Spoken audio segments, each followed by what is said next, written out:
டேய் இங்கே வாடா. மணி 2ஆவது, இந்த நேரத்தில் இங்கே என்ன பண்ணிட்டு இருக்க? இங்கே வா. பேர் என்ன? பேர் சகுனண்ணா. வெளியூர்லேருந்து கேட்டிங் வேலையை தானே வந்தேன்.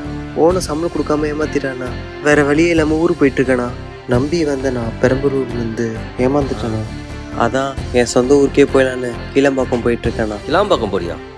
இங்கேருந்து கிளாம்பாக்கம் 15 கிலோமீட்டர் இருக்கு. எப்படி போவேன்? நான் அப்படியே பொடினாலே நடந்து போயிடுவேண்ணா. பொடிநடியா போவியா? உன் மொழியே சரியில்லையே. ஏறு, வண்டியில் ஏறு. நான் ஏய் ஏறா. ஆளும் மண்டையும் பாரு.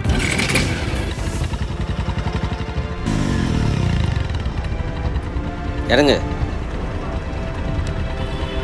இன்னும் 1/2 மணி நேரத்தில் பஸ் வரும். பஸ் ஏறி நேராக கிளாம்பாக்கம் போயிடு. அங்கேருந்து நேராக ஊர் பக்கம் போய் சேர்ந்துடணும். புரியுதா? கையில் எவ்வளோ வச்சுருக்க? 60 ரூபா. 60 ரூபா வச்சு புடி. இந்தா டிக்கெட் எடுக்க வச்சுக்கோ. சரியா?